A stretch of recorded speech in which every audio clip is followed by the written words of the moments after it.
안녕하십니까. 저는 여주교육지원청 장학관 박형입니다.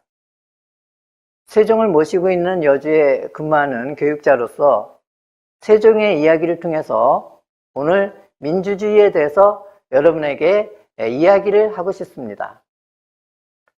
세종시대는 지금보다 민주주의 수준이 낮았을까요? 아닙니다.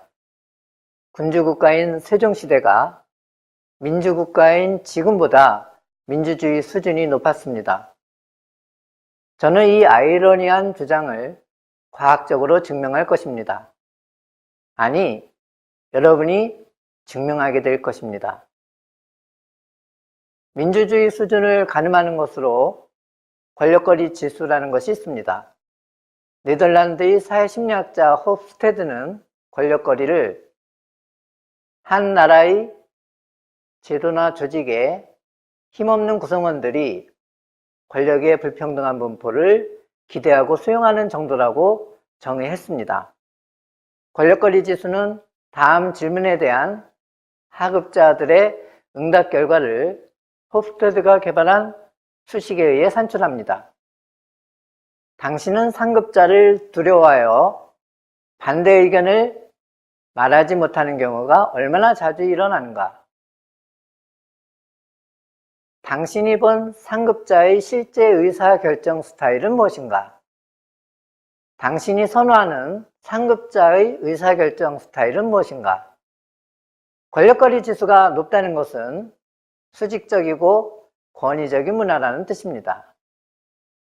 세계 19개 국가의 조종사들을 대상으로 권력거리 지수를 측정해 보았더니 한국은 2위였습니다. 1997년 8월 7일 광공항의 대한항공 여객기가 추락하여 탑승자 254명 중에 228명이 숨졌습니다. 당시 기장의 흐려진 판단력에 부기장의 참사를 막을 수 있었는데 그렇지 못했습니다. 권력거리가 높았기 때문입니다.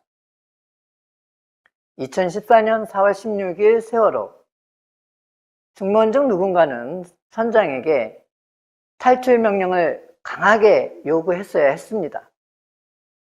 그러나 선장 눈치들만 보았습니다. 대기하라는 방송만 믿던 304명이 희생되었습니다. 우리 사회의 높은 권력거리가 빚은 참극이었습니다. 세종실록에 당시의 권력거리 지수를 암시하는 구절이 있습니다. 세종 12년 윤 12월 9일 윗사람을 가까이 해야 어른을 섬기는 뜻을 안다 라고 했습니다.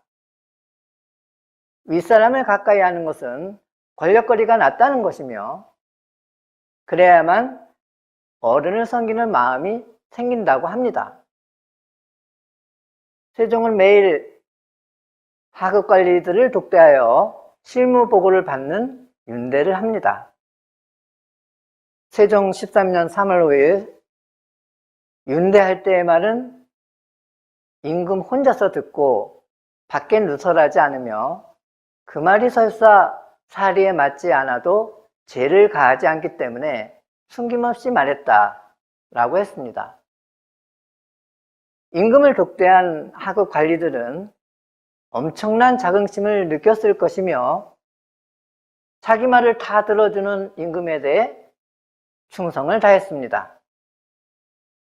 저는 여기서 상하 간의 물리적 혹은 정서적 거리를 줄이는 것이 권력거리 지수를 낮추는 것으로 주장하고 싶지 않습니다. 보다 중요한 것은 하급자가 상급자에게 싫은 소리도 두려움 없이 할 수 있는가? 입니다. 그것이 권력거리 지수의 척도입니다. 세종 7년 12월 8일 내가 이미 어질지 못하고 사물의 처리에 어두우니 반드시 잘못하는 일이 있을 것이다. 힘써 나의 잘못을 찾아내어 하늘의 꾸짖음에 대답하게 하라. 이때부터 홍관들은 임금의 정사에 대해 조목조목 따져가며 비판합니다. 화도 났을 것이며 신기가 불편했을 것입니다. 그러나 세종은 이들 비판에 대해 일일이 답변해 주면서 언관의 역할은 말귀를 여는 데 있으므로 아름답게 받아들이겠다고 하였습니다.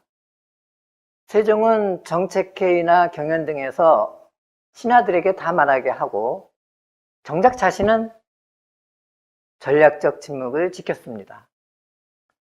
세종 15년 2월 15일 여진족 토벌을 위한 전략회의에서 23명의 참석자 모두가 생각을 다 말하는 토론을 통해 전략을 짰습니다. 집단지성에 의한 창의적 전략으로 전쟁을 수행하여 아군 4명 희생으로 적군 400여 명을 참살하고 생파하는 대승을 거둡니다. 이 전략회의를 기록한 실록 부격본을 분석해 보니 전체 글자 수 28,000여 자 중에 임금이 발언한 부분은 고작 160자로 0.57%였습니다. 세종 12년 3월 5일 조세정책에 대해 백성 의견을 묻는 세계 최초의 국민투표를 합니다. 관리들이 가가오 다니면서 정책에 대해 일일이 설명하고 찬반을 물어 모든 백성에게 다 생각을 말하도록 하였습니다. 그해 8월 12일 찬성 98,000여 명, 반대 74,000여 명이라는 투표 결과가 나왔지만 유보합니다. 반대 의견도 반영하여 14년간 정책을 보완한 후에 시행했습니다. 이 과정에서 세종은 아주 중요한 이야기를 합니다. 백성이 원하지 않으면 이를 행할 수 없다. 즉, 백성이 하자는 대로 따르겠다는 말입니다. 당신은 군주시대이고 임금이 나라의 주인이므로 백성은 임금이 하자는 대로 따르는 것이 당연합니다. 백성이 하자는 대로 따르겠다는 말은 백성이 나라의 주인일 수 있다는 민주적 사고이며 혁명적 발상이었습니다. 제가 지금까지 세종실록에 나오는 몇 가지 에피소드를 여러분에게 소개해 드렸습니다. 그렇다면 여러분은 세종시대 권력거리 지수를 어느 정도로 평가하겠습니까? 다음 질문에 대한 여러분의 응답 결과를 통계 처리하면 여러분이 평가한 세종시대 권력거리 지수가 나옵니다. 세종시대 신하들은 임금을 두려워하여 반대 의견을 말하지 못하는 경우가 얼마나 자주 일어났겠습니까? 세종시대의 신하들은 세종의 리더십 스타일을 무엇이라고 생각했을까요? 세종시대 신하들이 선호하는 임금의 리더십 스타일은 무엇이었을까요? 많은 분들이 세종시대 권력거리 지수를 10에서 20 정도로 평가했습니다. 홉스테드는 한국의 권력거리 지수를 60으로 53개국 중 27위로 평가했습니다. 멕시코 80, 미국 40, 스웨덴 31, 덴마크 18, 이스라엘 13.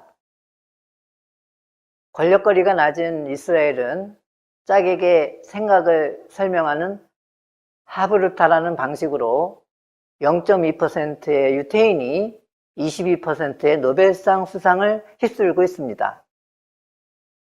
권력거리가 낮았던 세종시대는 다말하게 하여 생각을 다 살리는 다살이라는 그 방식으로 세계 과학기술 성과 중 절반을 휩쓸던 창의 시대였습니다. 그럼 다살이란 무엇일까요? 다살이란 다 말하다와 다 살리다의 두 가지 뜻이 있는 순 우리말입니다. 홉스테드는 한 국가의 권력거리는 가정과 학교에 뿌리를 둔다고 하였습니다. 어려서 가정과 학교에서 학습된 권력거리는 직장과 사회, 국가의 권력거리에 영향을 주고 문화로 고착된다고 하였습니다. 우리 사회의 권력거리를 낮추기 위해서는 가정에서의 생활민주화와 학교에서의 교육민주화가 필요합니다. 세종시대 권력거리를 낮추었던 방식들을 지금 시대의 가정과 학교에 응용하면 생활민주화와 교육민주화의 방법이 나옵니다. 세종시대 권력거리를 낮췄던 방식에는 임금이 학업관리를 독대했던 윤대, 임금에게 쓴소리를 냈던 언관, 다 말하게 하여 생각을 다 살리는 다사리가 있습니다. 가정에서 자녀를 창의적 인재로 키우고 싶다면 다음과 같이 생활민주화를 실천합시다. 첫째, 아버지와 아들, 어머니와 딸, 딸과 아버지, 아들과 어머니가 각각 독대하는 가족 윤대를 합시다. 산책, 여행 혹은 등산, 예식, 영화 보기 등을 통해 어색함을 없애면 보다 가까워집니다. 둘째, 부모가 자녀에게, 자녀가 부모에게 잔소리 혹은 불만 말하기, 바라는 것 등을 말할 수 있는 가족 원관입니다. 자녀의 말을 먼저 듣고 지시나 요구보다는 생각을 말해주어야 합니다. 셋째, 다사리 가족회의입니다. 가사 문제는 자녀 의견을 반영하되 부모가 책임지고 결정합니다. 자녀의 진로 학업 문제는 부모 의견을 존중하되 스스로 결정하도록 합니다. 학교에서 학생들이 민주시민으로 성장하려면 교육민주화가 필요합니다. 첫째, 선생님이 모든 학생을 독대하는 윤대 상담을 합니다. 교과 흥미 및 수준을 파악하고 학습 및 진로 상담을 합니다. 선생님을 좋아해야 수업에 집중합니다. 둘째, 선생님이 학생 언관을 위촉하여 선생님의 교육 방식에 대해 평가하게 합니다. 물론 학생들의 학습 태도도 평가하게 합니다. 셋째, 다 말하게 하여 생각을 다 살리는 다사리 수업입니다. 세종시대 경영 방식을 응용하는 수업입니다. 시독관이 자료를 읽고 해석하면 시관관이 토론 문제를 제시합니다.